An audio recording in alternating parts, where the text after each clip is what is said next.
you're delving into some delicious fried chicken sandwich and some beef tallow French fries. I mean, it sounded something otherworldly. You actually heard the play-by-play of me eating that thing. Oh, my goodness. You heard the crunch. You're like, yeah, that sounded good. I am going in for one of those sandwiches. And the restaurant need not be mentioned, but... they got to up their game when it comes to pricing, but it was that good, or though. Portions. Or portions, or both. But I'll tell you... This where the real ones show up. Stand up for the ones who know what's up. It's the album where the realest pull up. Game over, that's when the truth fall out the cup. Yeah. Last call, Sutton and Simmons. Last call, uncut opinions. Last call, what the polish won't say. Pull the stool up, the rounds on the way. And welcome back to Sutton and Simmons, Dave. That song never gets old. I don't know about you, but I've played that literally 100 times in the last week. My favorite. It's tremendous, and the response that we got from our opening episode, it was unbelievable. I did not expect that. It actually inspired you and I to get back in here sooner and film episode 2. Absolutely, Sam. I'm psyched. I'm ready to go for this show. Last episode, we introduced the show, so to speak. Tonight, we're going to get into it. We got a loaded slate. We really do. And that's a word I borrow from you, loaded. It's a loaded slate. We're going to talk about a debate that the NBA would never televise, but we're going to talk about it. It's something that people think about every now and then. We're also going to get into the greatest architects in sports, their GM segment, and truth. Which got a lot of hot feedback. I was taking a lot of heat this week, but we'll get into that. We'll get into that as well. Also, baseball, their potential competitive balance issue, and, of course, the NBA playoffs, because we're in the NBA playoffs, and there's truly nothing better. Out of all the sports postseason, I love the NBA. There's something special about it. The nightly, there's always something on the docket. And you have your Knicks now, of course. Knicks, tremendous. We'll talk about that as well. Obviously, I'm Sutton. That's Simmons. And let's get into it. You know what? Before we start, you were actually ranting about something on the way here about tennis. Yeah, look, I'd like to have a few minutes at least here. And the truth is the floor is all yours. What makes sports great? You know, I know you ranted on me last episode, fraud or fan, and it's not that this is about that. But what makes sports great, I think you and I once talked about this, is it's the ability for that cornfield worker in Iowa, the coal mine worker in Pittsburgh, they put their 9 to 5 aside, go to a sporting arena, and enjoy that 2, 3, 4 hours, depending on sporting event, how long that goes. And ultimately, that's the blood and guts of what sports is. You know, that ability to, whether it's on a television screen, in an arena, put everything in life aside for those few hours is ultimately what sports is about. But what I will say, and I think, heck, you and I don't agree on anything, Sam, but I think we'd agree on this, and that the pursuit of greatness, whether you're a fan of a team, an individual, a sport, when it comes to greatness, everyone holds greatness in its own regard. And I'm not talking about winning one time. I'm talking about crossing that finish line at the highest leverage moments multiple times. Everyone holds that in a different regard. Business, life, sports, we all marvel at greatness. And when I look at sports isn't about you. It's not about you and your team or the individual and the pursuit of how you want that story to be written. Sports is going to tell its story, right? The chapters are going to unfold the way they were destined to unfold. That's sports. And right now, if you look at the sports world, there's nobody in sports that's writing a better story than Yannick Sinner. Nobody. Did not see that coming. And there isn't. There's nobody. And I don't know why. Tennis has its own issue. Mainstream networks, ESPN or others. I know everyone on the planet, whether you watch tennis, follow tennis, love tennis, you know French Open and Wimbledon and Australian and US. Okay, but that's not really the essence of tennis. It's a 52-week circuit. If you don't know it, right, it's a 52-week circuit. There's a point system throughout the year, right? Everyone knows the 4 big ones throughout the big majors. But there's other tiering systems in tennis of right. how they're How many structured. people are watching ATP tournaments across the year? Not many. No. No, and obviously there's the ATP 250s, the 500s, and then there's the Masters 1000. So if you're looking at an all-time tennis player and you're categorizing their tier of their titles and what they won, the first thing you'd look at is their majors. The second you'd look at are their Masters 1000s. And then the third would be the ATP Finals, which is essentially the 52-week circuit. Each event is a chance to raise your points and gain more points, whether you're playing a 250, a 500, a 1,000, a major. And throughout the year, you accumulate those points. The top 8 players go to a city in November. Recently, now it's been in Turin, in Italy. And they play a week of a round-robin type series, and the winner comes out of there. That's probably the third highest tennis accolade you can win under a major and a Master 1000. The last one would be an Olympic medal, obviously every 4 years. Okay, so that's how you would rank it. So tell me, what is Sinner doing that is so special? So I'll tell you, and that's the beauty of this, is that Djokovic has won the most Masters 1000s. It's 40.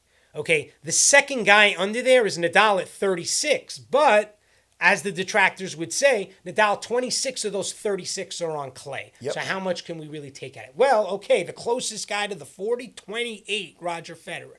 12 less, significant amount. Okay, and they both played relatively a long career. In any case, Djokovic is 40. Okay, now there's 9 Masters 1000 events a year. All right, 6 of them are played on the hard surface.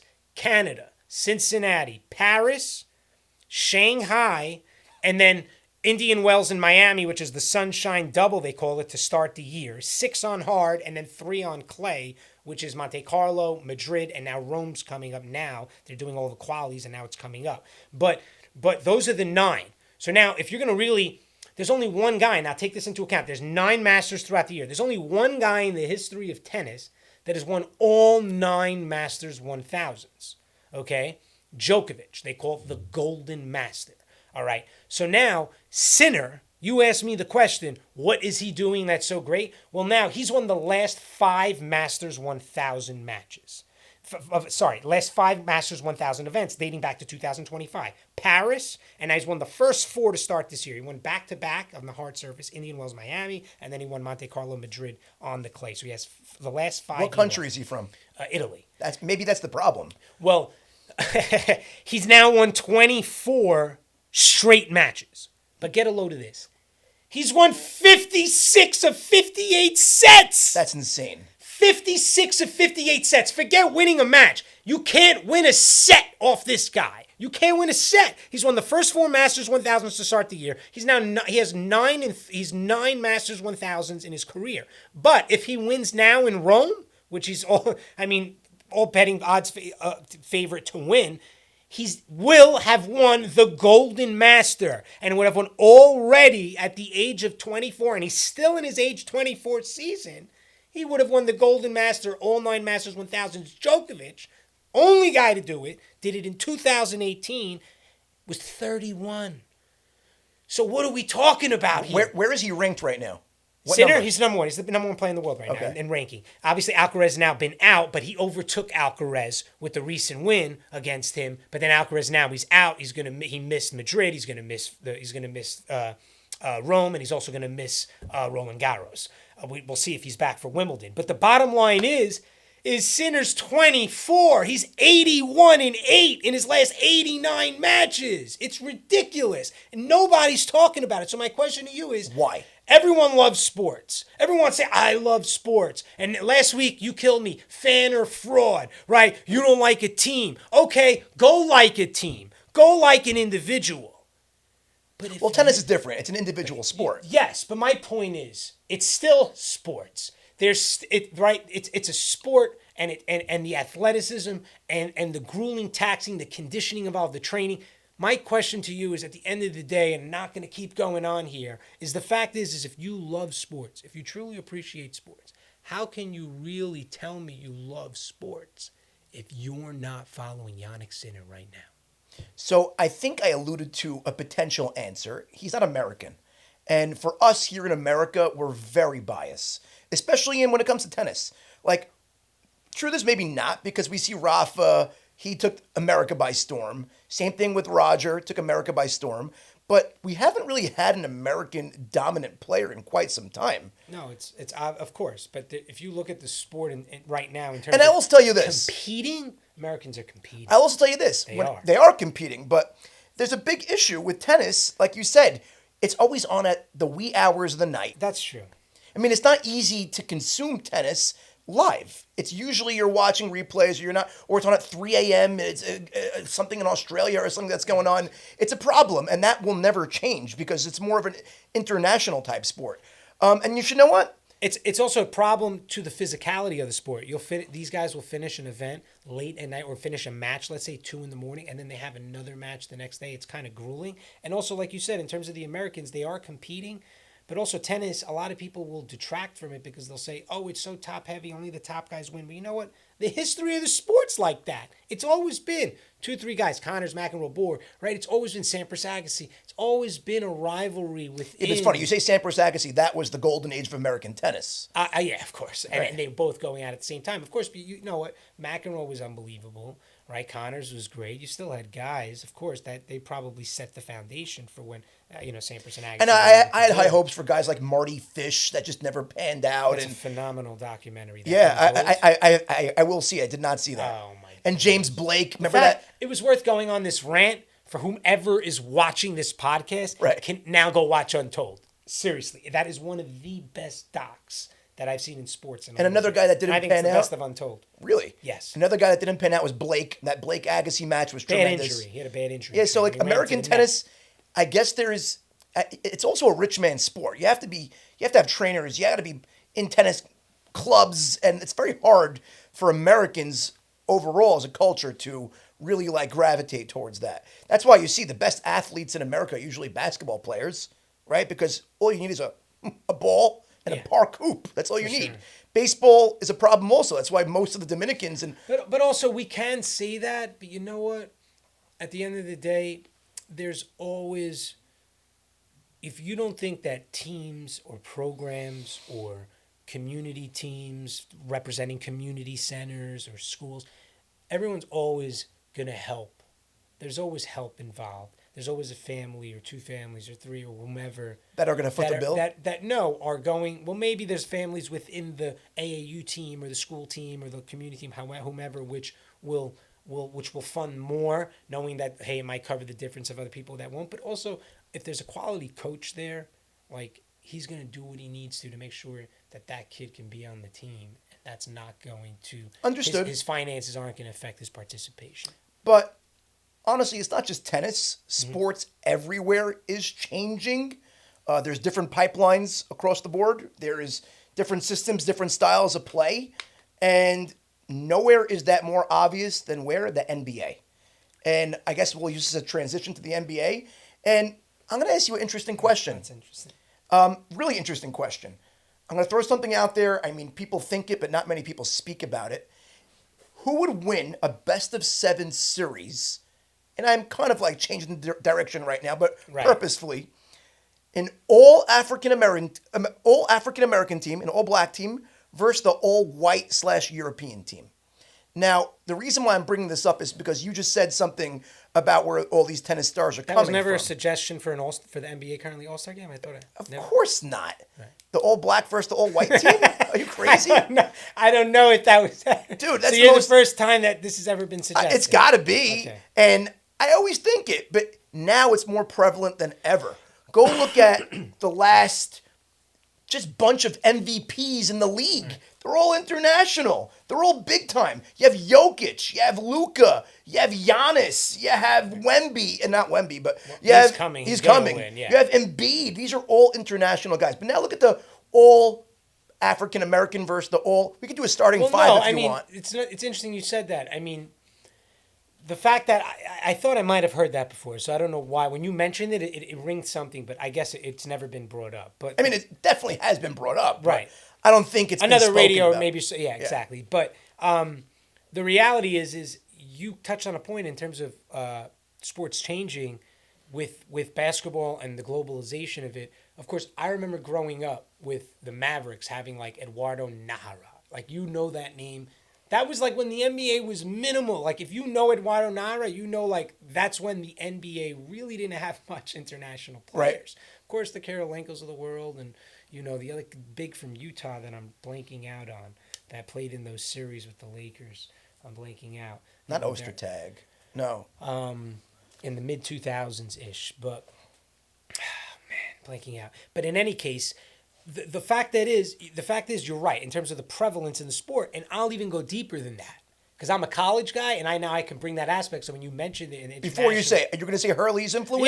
yeah, of course. And he actually says it. He says when they lost to New Mexico, I think it was his second straight first round loss in the NCAA tournament. They lost to, I like to say 5 for 5, Teddy Allen, who was on that New Mexico State team, had played in 5 schools in 5 years, including a JUCO.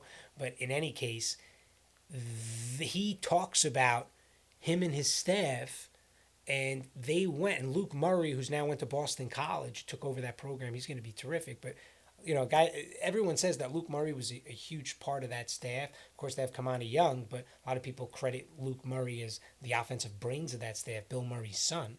Really? Yeah. Bill Murray's son is the coach of there. So a lot of people credit him. Now he went and got the head gig at Boston College. But the point is that Dan Hurley mentioned how they went international to Turkey and all these places. And if you watch UConn play, he said, I got rid of that high pick and roll action. Everyone wants to run high pick and roll. Everything's now different action with UConn. Slips, curls, handoffs, right? A lot of different action that they're running. The game just changed. It did. Yeah, and you see it even at the college level with a high-quality coach like that. So it's funny. I mean, I'm not going to really go through the roster as if I had to put together best a of roster. 7, not a one-time. A best of 7 series, and again, you have. Give me your starting 5s. Again, it's tough to give me. Maybe you could help me with the starting 5, but let me give you a bunch of players here.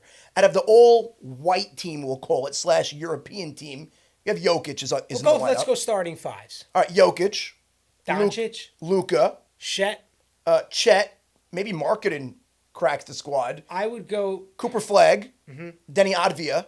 That's my starting 5 minus marketing. So I would go Luka. Of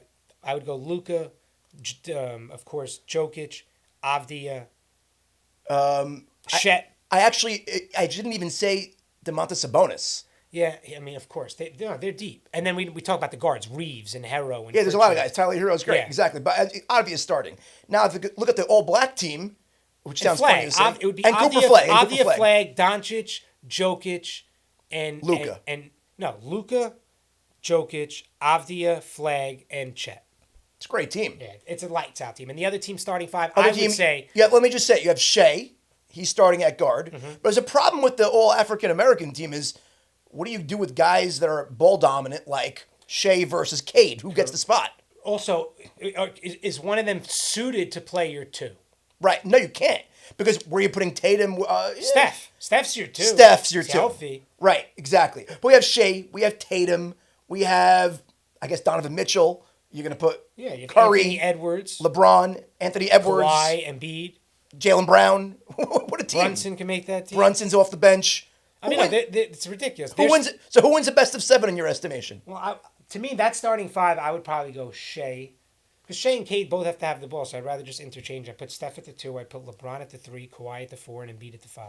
So the question is it really about race or it's more about developmental now? Because it's the way we just positioned that's a deep it. series. Well, I think, and we could get that later on. I know you mentioned something about you mentioned the GM segment. We'll get there. You look at a guy like Masai Ujiri in terms of, maybe might not say he's the greatest GM ever, but you look at impact on sport, and some of the other GMs will mention that they had impact on their We'll get there soon. for sure. But mentioning him now in the sense of, you mentioned his race as a globalization of the sport of basketball, and I think it's really more about globalization. Right. So at the end of the day, Team USA did not decline. The rest of the world just arrived. Absolutely. And you said it before with a guy like Barea, whatever. It's not 1 or 2 guys. Oh, Barea, you mentioned. I mentioned Eduardo Nahara. Right, Nahara, right. And also a guy like, who's now? Like Jaime Jaquez. Where did he go to school? Jaime Jaquez went to UCLA. You won't get me on many of those. No, I won't. By the way, you are the sports encyclopedia. I'm just a fan. I'm not going to pretend to know anything. This is more. Jaime Jaquez lost on the buzzer beater, Jalen Suggs. I still don't forgive Jaquez for injuring.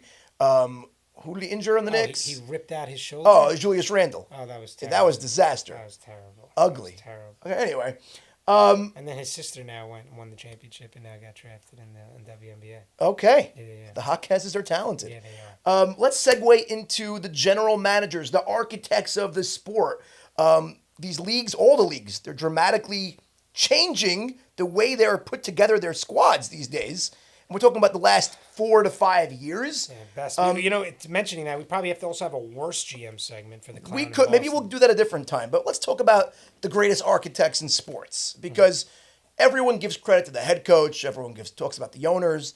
To me, the most underrated position in all of front offices is general managers, and people don't realize the impact they actually have and what they're responsible for each squad that they're putting together and the trials, the tribulations, the ups, the downs, the long-term plan, the short-term plan, and a lot goes into it. They're in charge of everything. They're in charge of scouting. They're in charge of so many individual teams within their team. So let's get into it. No, it's interesting, and people don't realize like the trickle down effect of the GM because it's whoever you put in place for a certain job or position, you're sort of tied to those positions and their outcomes because now that probably doesn't perform at a good level. You hired him. Now you have to make a different move. Now you're getting questioned why you made that move. Now why are you having to go a different direction? So there's so many elements and trickle down effects. That's right. Sure. GMs don't get introduced with the players when you're talking about all-time great teams, but they really should. And they're never, I always say this, you never see a GM on a banner. Ever. I haven't. I haven't seen GMs on banners. Ever. So it's interesting. And I don't get that. I mean, they're responsible for almost everything that we're watching. So let's talk about the old GM list. There's so many. I mean, we're talking about sport. We're talking about basketball right now. So let's talk about basketball. The old GM list in basketball. I'll start it off. Jerry West. He's the guy. Jerry West. I mean, basketball in general. How many all-time great GMs? Let's just call it between West. Right. You're going to put Pat Riley there. Definitely. Right. You're going to put Sam Presti nowadays. Absolutely, Sam Presti's there, and. That's 3. I mean, you mentioned before Masai Ujiri. I did mention him, and you know what?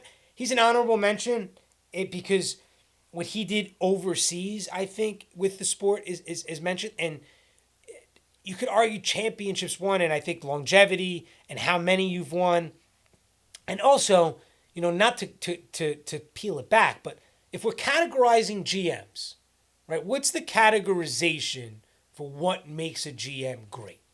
Right? What's that categorization? And I actually was speaking with someone earlier this week. We were just talking about because he heard my take on Cashman, and he said, and I was like back and forth. So what do you think, Graham? We kept going back and forth with it, and came down to 3 real things, right? Winning multiple times, winning with a multiple sort of version or iteration of a team.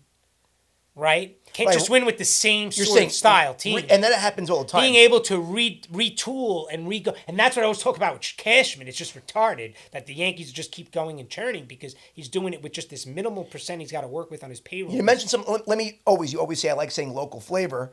Something that Leon Rose did was he knew he couldn't bring back Isaiah Hartenstein. So he had to reinvent himself on the fly.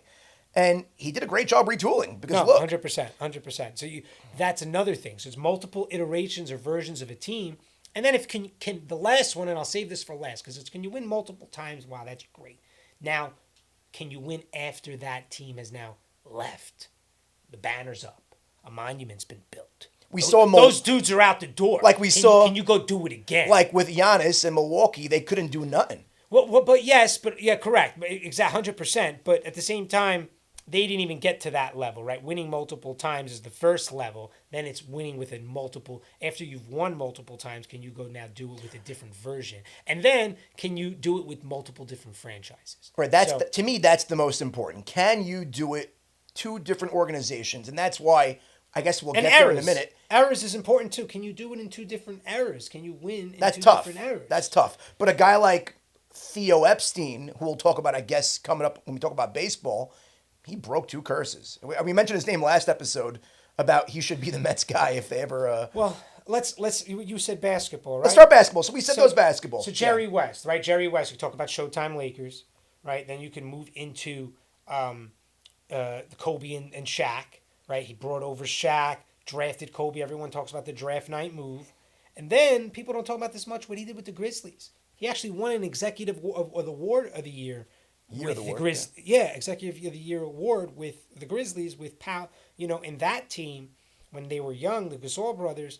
And then he went on, and many say that he was responsible for drafting Clay. Was Zach Randolph on that squad?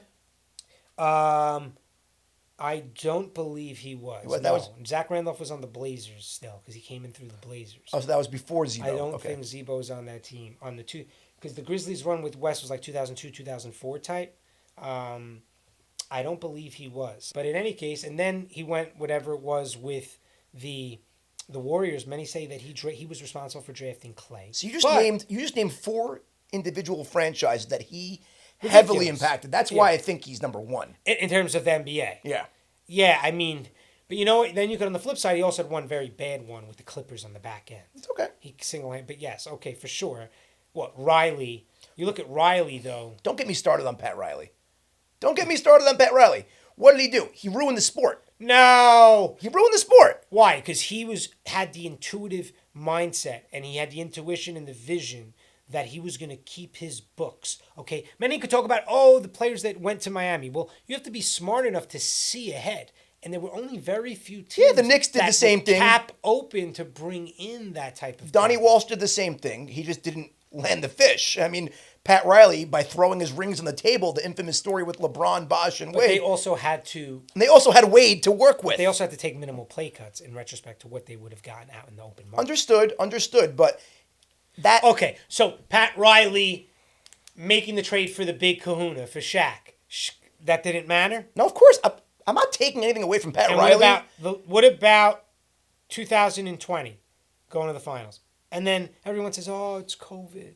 And by the way, I just want you to know, we talked about the 8 seed going to the finals. Well, the Heat, I think we're like the 3rd or the 4th team in 2020 to have gone to the finals seated like outside the top. Nobody 4 counts in the bubble. conference. No one counts the bubble. Okay, well then they did it again in 2020. Right, so that you can talk about. But the COVID year, the bubble year, that's nonsense. It just validates it even more. No, the bubble year is nonsense. So There's no they went fans, back. no So nothing. Riley himself, talk about different eras, different generations. What about bringing Hardaway and Alonzo and all that in Miami? Now, you could say that didn't result to much. They lost to the Knicks in, 3 straight playoffs, I think you once told me, 98, 99, 2000. But at the end of the day, the Riley's up there. You want to put Jerry West above him? I do. You know what? I'll give you that. And then who was the other guy? Sam Presti, to me, is number 1 right now. He's not number 1.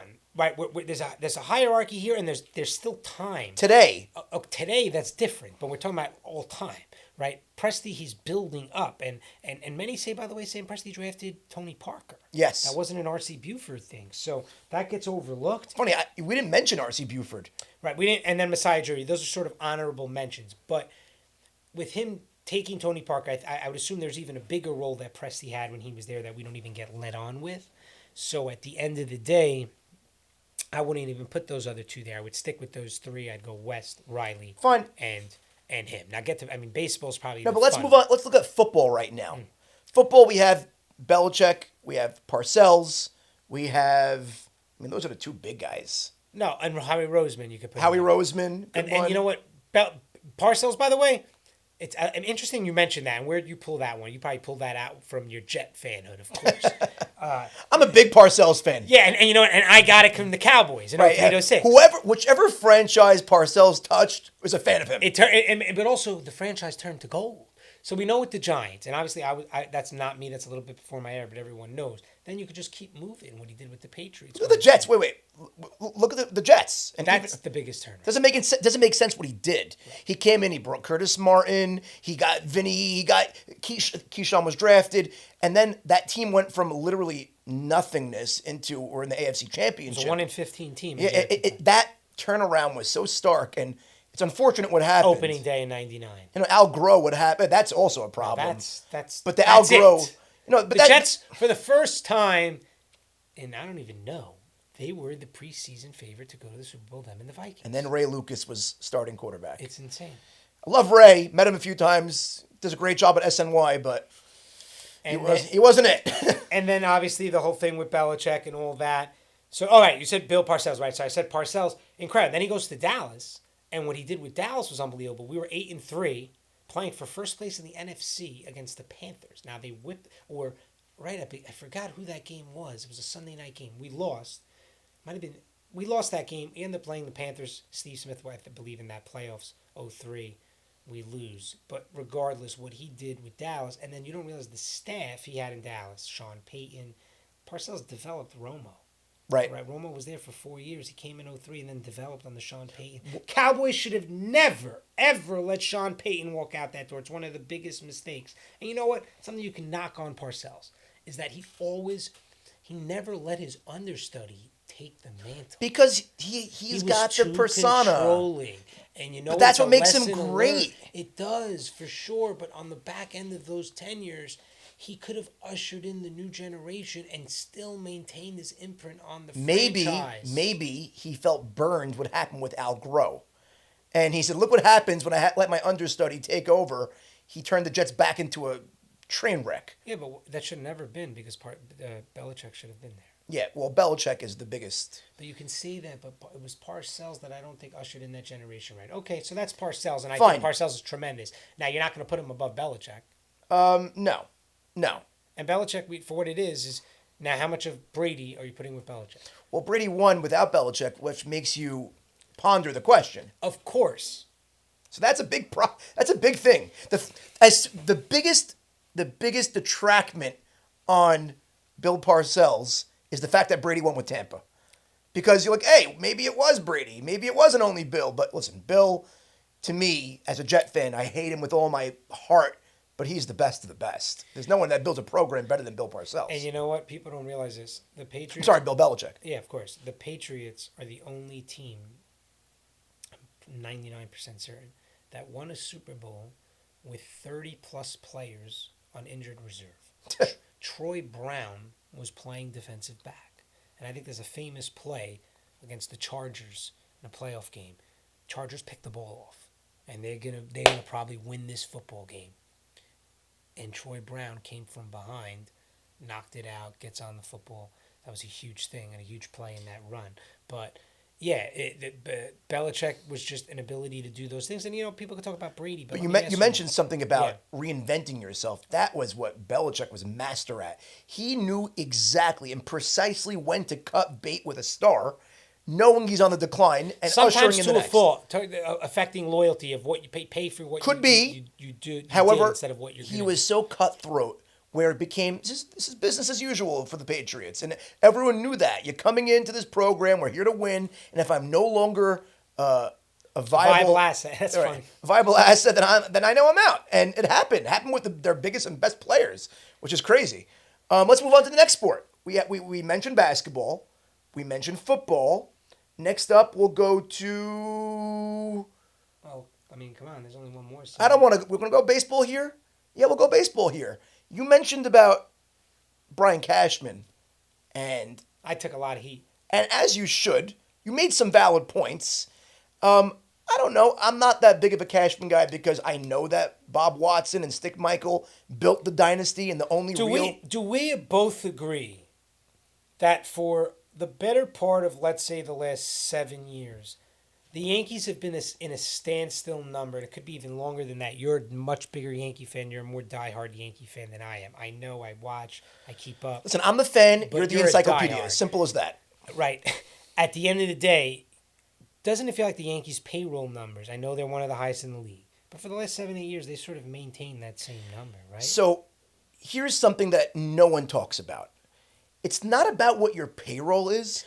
Let me finish this point. It's about what you're pouring back into your product based on what you make. Now, if you look at the old Yankees, when they were the dynasty Yankees, George and company, and I'm not giving credit to Cashman on this, he was pouring in over 45%. I can show you a graph on this. Over 45% of what they were bringing in, they were putting back in. Now, they're making so much money. The fact that their payroll isn't larger, I know it's crazy for me to say this. They have a top 3 payroll in baseball. It needs to be larger. It needs to be larger. But also you keep mentioning it's not comp the same. You have to look at the amount of players, and that's why I get it. You're saying there's 4 players but holding that's the fort. why he is one of the greatest. I get it. However, he's not utilizing. I want a statistic, and we're going to come back in here in another show of those top 8, 9 payrolls, and how many one of those teams are making the playoffs every single year for the last 9 years. It doesn't always happen. The Yankees are there. By the way, I agree Cashman deserves credit. He's a master at putting together a bullpen from scrap heap. He just finds guys out of nowhere that turn into things that you're like, who is this guy?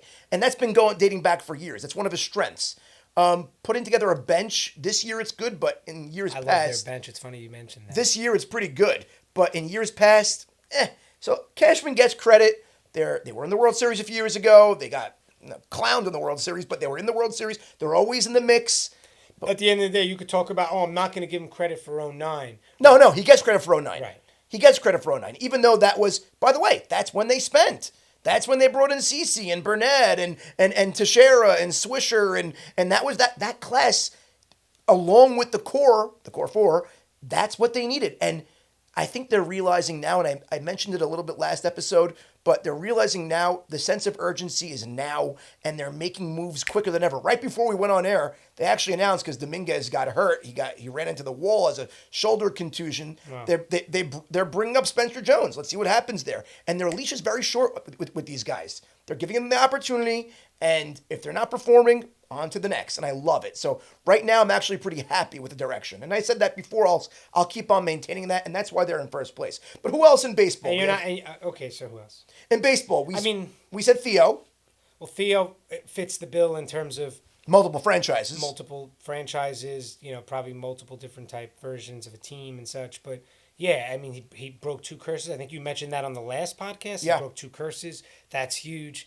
And he probably made a lot of those moves as well, with the Cubs when he first got there in terms of a lot of the farm system moves and trades. So, Theo's for sure in the conversation. But again, also, do we give Theo credit for the Padres? I mean, he was there in 97.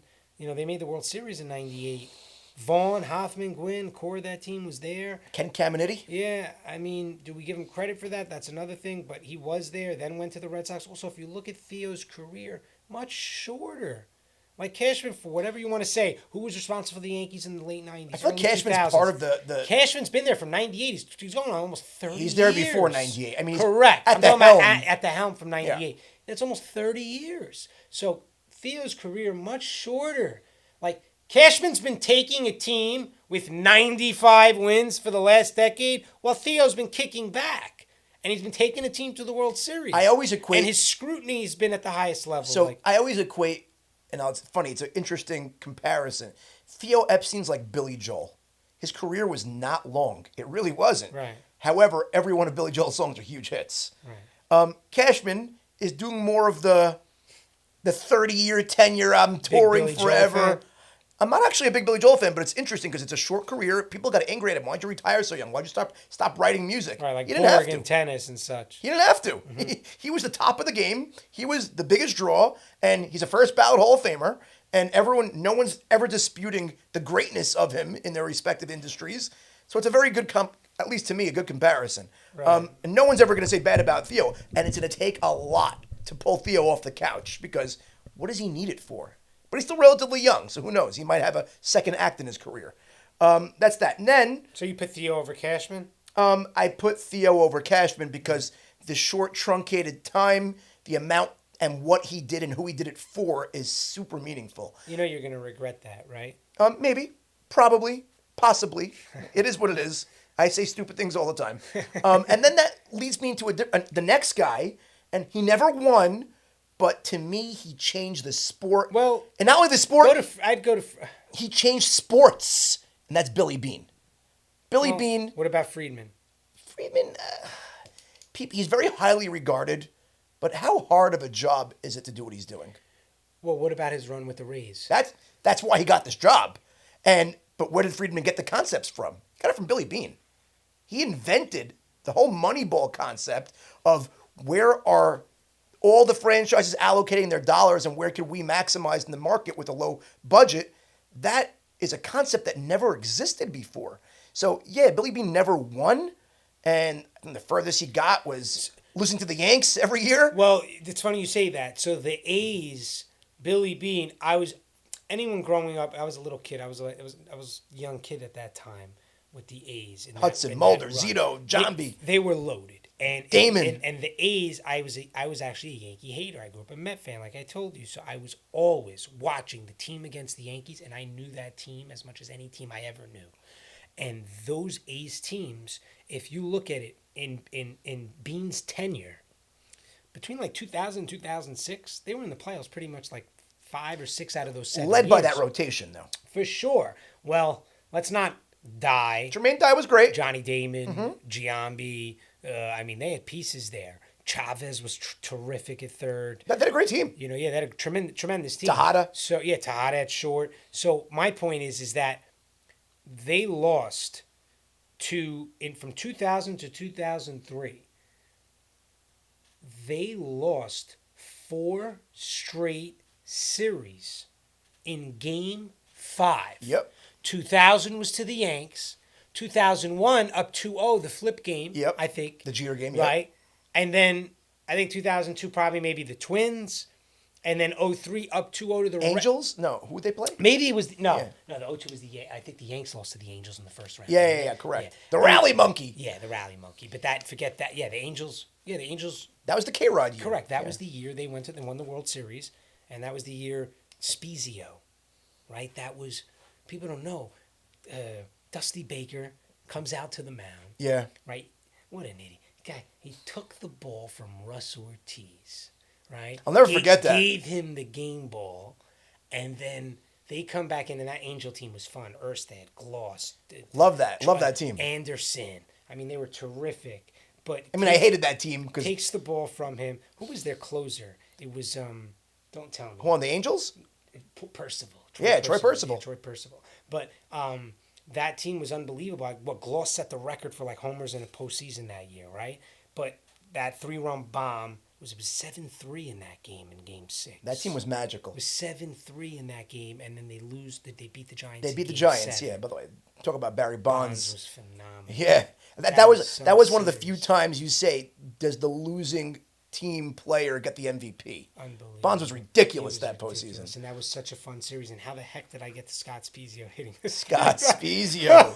What was the point? Oh, you mentioned Billy Beane. So those 4 series: 2000 Yanks, 2001 the flip game, 2002 I think the Twins, 2003 up 2-0 to the Red Sox, and they had a chance to clinch the series. And I think I don't know, Ortiz had a double or something in that game. I don't know, something happened, or Manny, and then that was it. They lose 4 times in a row. Few questions. So, out of what I just asked you, who do you think built the hardest dynasty out of all the GMs? Like, what was the best dynasty put together out of all the GMs, out of all the sports we just mentioned? Right, but when the A's got there in 06, we talked about that the whole team was gone. Gone, yeah. But anyway, answer the question. Hardest out of all? Well, you're not going to say Billy Beane built the dynasty. He didn't. He's not counted here. Right. Of all of them, in terms of the hardest dynasty, So you use basketball. You use there's Jerry only West. a few. There's only a few that actually built a dynasty, quote unquote. It's West. It's Riley. You're not going to say Theo. I mean, Theo Epstein winning 2 and 3 years. Not a 4 dynasty. Years in Boston, 04 and 07. Not a dynasty. Doesn't count. I think Jerry West is the answer. That's why I think he's the best executive of all time. I really believe that. Go look what he's done and who he's done it with. There's nobody better. That's question number 1. Question number 2 is, if you were to have an expansion franchise in any sport, who would you entrust the job of building from nothing? To me, it's a different answer altogether.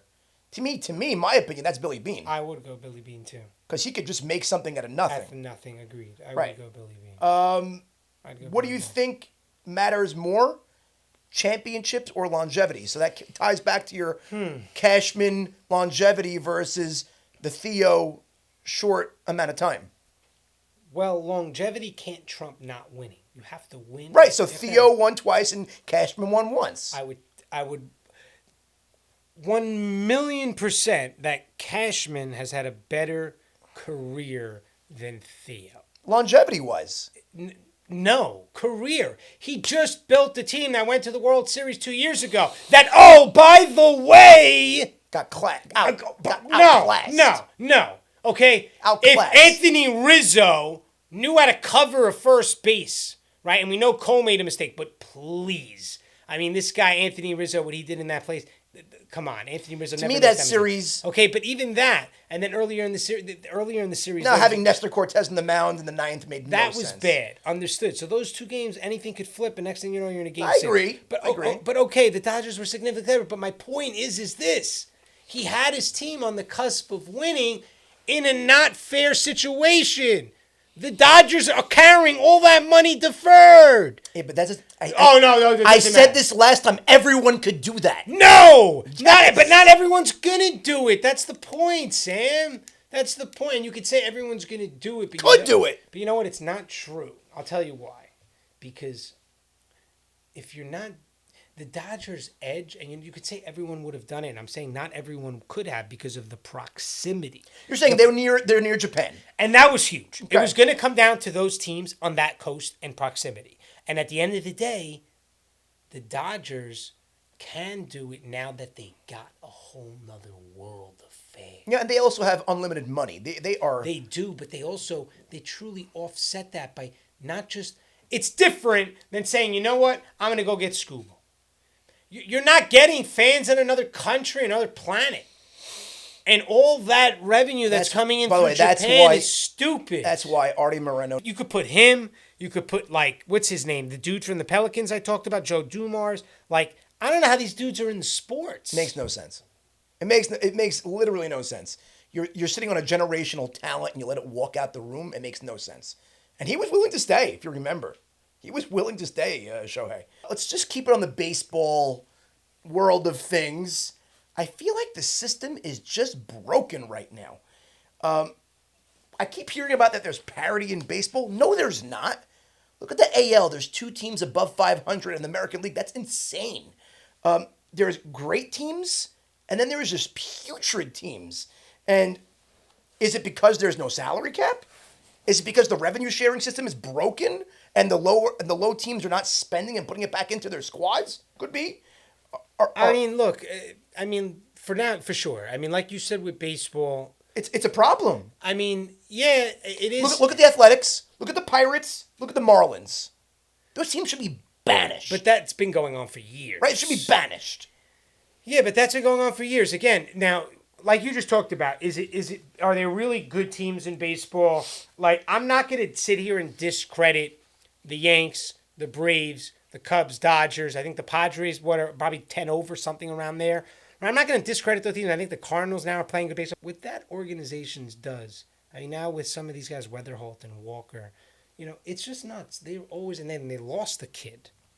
Oscar Taveras, he lost. I'm saying they're always developing positional players. Their development of positional players go through it around the league. Rosarena was there, right? They let him go, but they know how to develop positional players. They lost one of their best ones in that crash, Taveras, Oscar.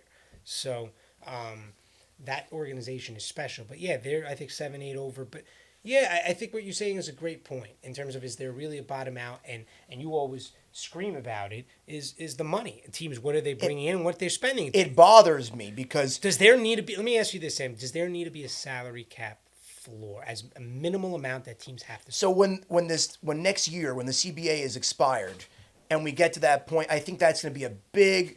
They're not going to have a salary cap because the Players Association will never agree to it. A salary floor does fix competitive balance. Have at least $120 million payroll. There's no reason why the Dodgers... Off the top of your head, and I don't expect you maybe to have this off the top of your head, what would you say is roughly the salary cap for the Marlins, Pirates, and I think A's that you mentioned? Is it below $100 million? I don't know, but I would assume it is. Right. I would assume it is. And then that's pathetic. The contrast to the $300+ million payrolls that the Yankees, Dodgers, Mets are carrying. That's also absurd. But the Stevie Cohen tax that was implemented, where you got to pay 100% of the tax dollar for dollar, which is the reason why the Mets are paying Bo Bichette $70 million right now, because the tax, where's that money going? They're pocketing at these teams. They're not pouring it back into the product because they're making money on rev share. They're making money on TV deals, which was never there in the past. And they're content with finishing dead last in the division year in, year out, which brings me to this question. I'm going to go through each division and the division leaders, and I'm going to ask you the question, are they a contender? Are they a pretender? So we're going to start really on the top because we're local here. AL East. Let me ask you this. Go. One other question before you get to that is, in terms of the teams over 500. 2 in the AL. 2 in the AL are over 500. Right, and I think only but the A's lost last night, so Yeah. now they're no longer Yeah. right. And then how many in the NL? I don't know. 2 in the AL. Right, you have the Braves, Dodgers, Cubs, probably in the Yeah, Cardinals. there's a few. I can go through them, but yeah. But the AL was bad last year too. But now it's putrid. This is the worst the AL has looked in decades. But the Twins and the Indians semi-spend, not really. I mean, they gave Ramirez. He took a team-friendly This way, deal. they're not going to retain their stars. Yeah. When they get on free agency, they're gone. They can't. They can't afford it. They have to always. That's why they're always trading and retooling their system. They got to fix that issue in baseball. It's a big problem, and I don't think it's fixable the way it's currently constituted. It's not. There has to be an X amount based off revenue that you have to pour back in. If it's 25%, 30%, there has to be X amount. It's so tough to do, but I agree. It has to be implemented.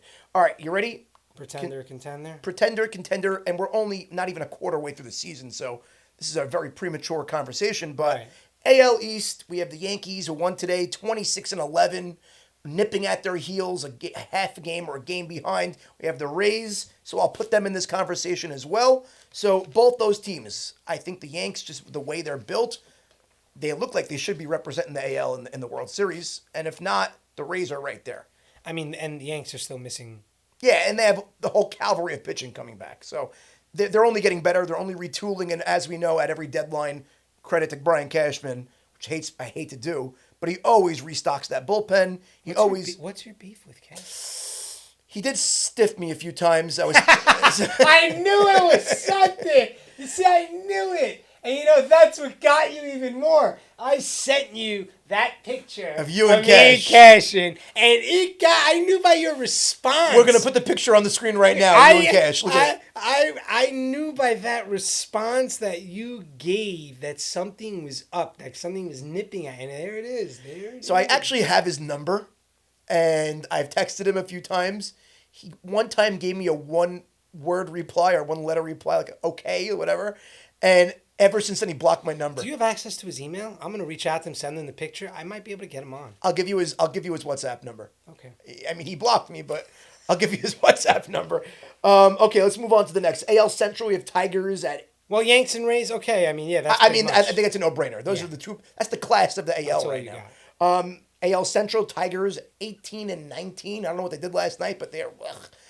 Whatever, and they're dealing with all sorts of issues. Framber Valdez and then his problems on the mound, getting suspended. Their GM dropped the ball at the deadline last year. He didn't make any moves. Traded away Flaherty. But who knows if that came from ownership? That's another question. We don't know. We don't know if they wanted to pay the guy when he was a free agent. We don't know. Yeah, but now you brought in Framber. Because maybe they felt the heat from getting rid of Flaherty. That's the problem. It's backwards. And then we have the AL West, the A's. I think they're 500 now, 18-18. No, there's nothing there. Nothing there. NL, we have the Braves at 26-11 right now. Yeah, but you know what? It's crazy because Riley and Acuna haven't even hit. It's crazy. It is nuts. That team is scary. The NL, you have some real teams like the Cubs. PCA is coming alive again, and you Love have to see the Cubs just doing well, but they now lost the kid. The dude was playing with his kids, Boyd. Yeah, and had an injury, but the Cubs. It's always good for. Have you been to Wrigley Field? I've never been to Wrigley. Oh, it's. I've been to Fenway. I've never been to Wrigley. No, so Fenway's terrific, great. Wrigley's another level, and if I suggest if you go out there and never make a trip, I know your brother loves baseball too. Make sure you do it where you go for a night and maybe you catch a day game one day and then a night. You have to experience both. You know, I'll give you a quick trivia. When was the first night game at Wrigley? I think it was they installed lights in the 80s. Late 80s. Yeah, 80s. I knew that. It was in 88. They only had day games up until the late 80s. Yeah, it's crazy. But we're on the baseball topic. I'll get to it in a minute because I have to. And I just want to finish out this segment real quick. And I did not run this by you prior, so you could comment on it. But let's finish out the NL. We have Cubs at 24-12. We said I think they're legit. They are. They could be a team. And the Dodgers 22-14 as of yesterday. Also, they're the Dodgers. We know that. All those teams I think are pretty much what contenders. About the Pods? Padres are. Look at their lineup. I know they have a really good squad. Holy mackerel! Castellanos is batting like 8 or 9. Yeah, he's batting ninth. Yeah, he's batting ninth. Ridiculous. It's a great team. Great team, but they usually fall apart. That's just the problem. I hear you, but AJ Preller knows what he's doing. Okay, we're on baseball. Before I get on to the next topic, which is the next segment, which I guess will be the NBA playoffs, we'll close out with that. But I would be remiss if I didn't talk about the legacy and the life of John Sterling. So now, John Sterling, I was fortunate enough to meet him. I used to go to a lot of Legend Seats games and just hang out in the players' lot. And John was one of a kind. He was a true pioneer in the industry. He was eccentric. He was a strange dude. He talked about himself in the third person all the time. John thinks that, but like, what? What? And also with Sterling that you should know is all of his calls at the end of his career, the players had input on them. I know, like, I heard Kay say it on a show the other day, when he was saying when Swisher hit a home run, Swishalicious, and Swisher didn't, no, he was saying, Jolly St. Nick, and Swisher did not like that. He goes, I'm not Santa Claus. And he goes, and he came up with, okay, Swishalicious, I like that. And they were all like weighing in, and he never ran it by Susan. He always surprised the players, and they loved him. He was adored. Jeter actually said he was just as important as any player that ever wore the uniform of what he brought to the franchise. Wow. And people forget, he was the Islander announcer. He was the Nets announcer, the Atlanta Hawks announcer. He went over 5,000 consecutive games. That stat is like... It's insane. He traveled no matter what. 5,000 straight? Over a 5,200 straight consecutive games. And In the booth. In the booth. And then at the end of his career, when they were offering him to do partial games here and there, he didn't feel comfortable with it. He goes, no, I'm the everyday type guy. Sterling definitely shaped my childhood. Definitely helped me. You were one of those fans that had the radio near the bed. And I watched games with the radio and muted the TV. I was obsessed with Sterling. And I know he had his quirks and his idiosyncrasies, and at the end of his but career... even early days, I'm sure you were in your bedroom and you didn't even have TV in there. Parents telling you to go to bed. That's a given. Under the radio, under the pillow radio with Sterling, definitely. Right. Sterling definitely helped shape who I am, and it's just crazy to say, and he was such a good guy, and he lived such a great life, and it bothers me till today, and it's a different conversation for a different day. I mean, the Frick Award is what they call the Hall of Fame for announcers. He never was inducted to the Hall of Fame, and now they're going to give it to him probably because the outpour and the outshowing of love. But what a shame that a guy like that was not inducted to the Hall of Fame and got a chance to enjoy it. 100% he's a Hall of Famer. You're absolutely correct. I'm shocked that he hasn't. Yeah, it's a problem. I looked it up beforehand.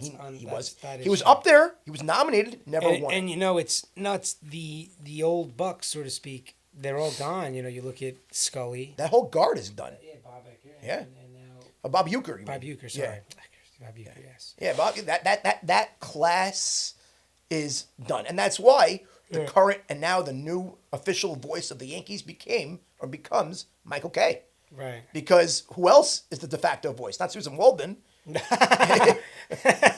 Absolutely not. It ain't. No. It ain't. What's the guy that's doing it now? It ain't. Definitely not Susan Waldman. Not Dave Sims. No. It's anyway. It's funny. I actually spoke to one of the guys that filled in for Sterling. That's Emmanuel Barbari. He was rotating the games. He's actually coming on the show. I don't know which episode, but he agreed. And I want to ask him this. Right, we could talk to him about Sterling he and filled such. in for Sterling. That's right. Crazy. Like, that's a major, major thing. I wonder if they talked, if there was communication. I'm sure there was. I mean, we're going to pry information from Emmanuel. And I appreciate you, Emmanuel, for coming on. I'll send you this clip. Okay, let's move on. I guess we'll end it off with this segment, NBA playoffs. That's the flavor of the month right now. And we're all living it. Nightly action. I mean, the Knicks locally, they're up 2-0. We hope OG's okay, but they should get through this round relatively easy. Yeah, Knicks should be fine. And I like the Pistons in the other series. Yeah, Pistons, they just look like they can't.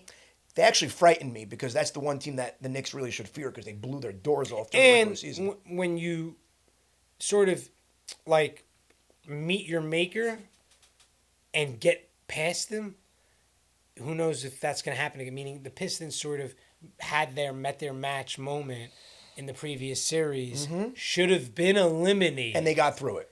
And I don't know how you win a game down 25 in the third. I mean, it's only happened very few times in the history of NBA playoffs.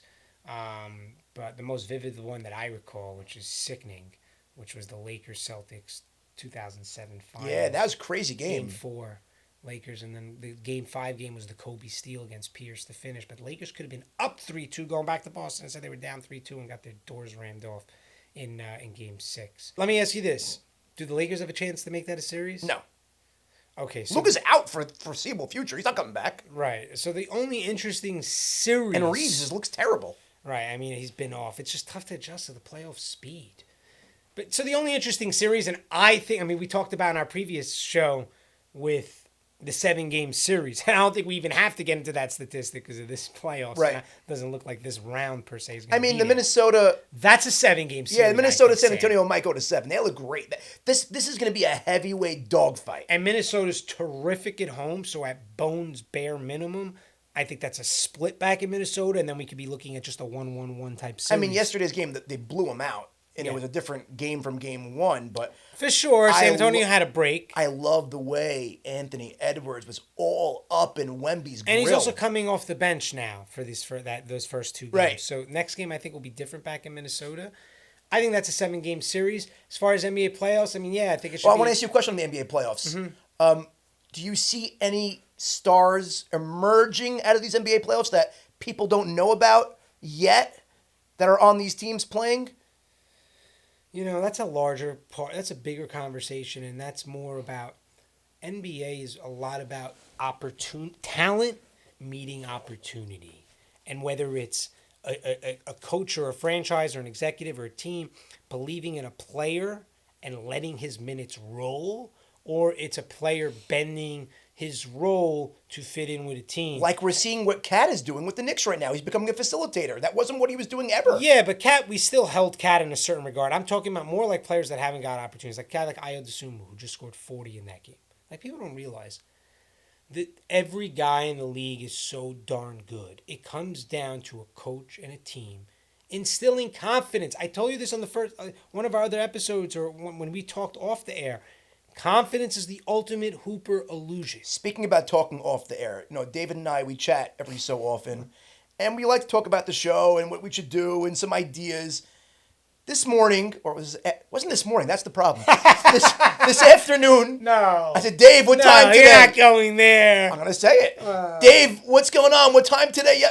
I hear in the background an echo. So right away, I know he's in a bathroom. I'm like, okay, whatever, it happens. Then I hear a running shower. I'm like, David, are you naked right now? And I heard like a good 8 seconds of silence. And then you hung up. I'm like, yeah, okay. Yeah, he was. Can you confirm or deny this story? Yes, I was in the shower. I Thank mean, you. Okay, it's- good. Just making sure. Yeah, I mean, show prep, that's part of it and stuff like that. But Good stuff. yeah, I think it's a large part of a bigger conversation with there's an organization believing you. Like Ayo Dosunmu now, what are the Wolves going to do? Yeah, Are it's a they good going to question. give him 80, 100 million after that game? And the truth is, it's always been there for him. He just has to get the opportunity. So to your question, are there breakout stars? I think Dosunmu could be one player that could break out. That's a good pull. It is. I think he's definitely a guy that's in that mix. But a lot of it in the NBA, people look at players, oh, you're a scrub, man. He's on the 10th guy on the team. No, man. If that coach or that organization literally just instilled some confidence with the dude and believed in him, put him on the court, gave him minutes, you'd be like, where was that guy? Right. And that's all it is. But that's in sports. You get the opportunity. It's like the Wally Pipp syndrome. The guy missed the game, and Lou Gehrig took over him, and you never heard of the guy ever since. Now you know him as the guy who just didn't show up one day and got Wally Pipped. Became a whip. But it's a shame for an organization to not tap into that just because of belief and confidence, like a Nickel Alexander Walker and some of these guys that get thrown around the league. But also, as an organization, when you do capture something, you don't let it go. And how many times have, like, the Mets with Turner, McNeil, So many guys that captured, they found something and you let them go. What are you doing? Right. What are you doing? Which team currently in the NBA playoffs is a series loss away of getting bashed nationally? I mean, that's probably the Knicks. When do the Knicks lose? Does it lose Eastern Conference Finals Game 7 and they get Either their- series. This series for sure, because they're the better team. And next series, if they lose to Detroit, assuming it's Detroit and assuming the Knicks are there, they're going to get destroyed. You cannot lose in the ECF I would again. say that the Cavs losing this round would be a lot more vitriol and hatred and backlash than the Knicks losing in the next round. And the reason why I say that is because if the Cavs lose in this round, there's a wholesale change happening. Mobley's gone. Somebody's out the door. Because the Cavs have no business. I think Spider's gone. How about that? Perhaps. But the Cavs have no business being anything less than a Game 6 or 7 Eastern Conference Finals. Look at that But you saw what roster. Harden did It's the other loaded. night. Harden was a disaster. At the end of the day, losing players are losers. He's an all-time loser. And, there's he's had 30-plus games in his career that have resulted in more turnovers than field goals made. It's insane. But also the events like what he did the night before the Spurs Game 7 game. They were saying he was partying. Yeah, he was the at, strip club. a strip club Yeah. and all that stuff. He's known to fly jets privately to go night before to all these things. And, dude, take care of your craft. And you know what? I was telling this He to might be someone. one of the most gifted scorers in the last 10 years, but One of my friends I talk ball with loser. a lot, Dennis, we said every teammate, when it's one thing for a player to internally believe that I'm not going to go dive into a stanchion for a loose ball. It's a whole different thing if everyone on your team believes and knows that you're not going to do that. Your team can't reach its ceiling. And I think every teammate that's Harden's ever played with knows that dude ain't going through a stanchion to go win or go get a 50-50 ball. And I think he brings he's a laziness to him. that you just took the word I'm in. He is, and certain players have a lazy feel to them, and he. So might I think be, it's So Cavs. Okay, I think it might be the Knicks because. Well, how we're grading it. If it's Knicks next No, round. because I think first, if the Knicks lose this round, Mike Brown loses his job. That's fact. If it's this round, then I would say Knicks because I think the Knicks. Everyone agrees that the Knicks are a better team. Yeah. They're a better team. They just look better. Yeah. And okay, I mean that wraps up the NBA playoffs, and I guess we're ready to close out the show right now. But my brother Max actually asked me a really interesting question, and I want to close the show with this hypothetical question to you. And I think I might do this every show, just to throw you for a curveball. And I did not ask you this prior. What a crazy question segment. Crazy question segment. What would you prefer in life? Being morbidly obese, 350 pounds, while having $350 million in your account, never having to worry about a thing in your life, or being fit as a fiddle, as you are right now, in great shape, and continuing your work and struggling and trying to make things happen. Security, but you're super unhealthy and really fat. Or you're in good shape and you got to be the everyday working man and try to provide a living for your family. But is the security come with permanent obese? You're obese forever. There's no Manjaro shots. There's nothing like that. So I would go with current state. I wouldn't take the 300 million. Right? That's the number you said? 350. 350. I wouldn't take the 350 to be permanently obese. And I'm very big on like making sure I gotta. But who cares about image at that point if you're so wealthy? Yeah, but it's not, because at the end of the day, if you go to the gym, I'm not the same person when I'm not in the gym and not being physically active. I'm not the same, so I wouldn't trade that. So I'm on the other end of this. I mean, we're usually on the other end of arguments, but everything. but I'll tell you why. What's the biggest problem about? I mean, we certainly are. I'm trying to fight back off partially 3 torn ligaments in my right ankle. Dude, I have a timeout. I got an ACL tear. I have screws in my left ankle. Well, I'm just saying, you want to say me naked in a shower. I'm coming back on 3 partially torn ligaments, going to physical therapy, trying to get back into physical shape, which I've been slacking for the better part of 6 weeks and mentally haven't been engaged. 6 weeks. I'm at 6 years. I haven't lifted. But as I'm doing that, you're delving into some delicious fried chicken sandwich and some beef tallow French fries. I mean, it sounded something otherworldly. You actually heard the play-by-play of me eating that thing. Oh my goodness. You heard the crunch. You're like, yeah, that sounded I am good. going in for one of those sandwiches, and the restaurant need not be mentioned, but They got to up their game when it comes to pricing, but it was that good, or though. portions. Or portions, or both. But I'll tell you why, and I'm going to tell you the other end of things over here. The reason why I choose to be 350 pounds with 350 million in my account, because usually the hardest part of being that weight is you look terrible. But if I could buy custom suits and custom clothing, and you'll look fine. You'll be okay. And what's the point of me working all day is to provide for my family. So if everyone's taking care of it as security, that's what I'm doing it for anyway. Right. So that's where I'm at. You could be thin and broke, and I'll be fat and rich, and we'll call it a day. Anyway, I appreciate everybody tuning in. This has been The Last Call with Sutton and Simmons, and I guess we'll see you all next episode. Thank you once again, and play us out. Last call, Sutton and Simmons. Last call, uncut opinions.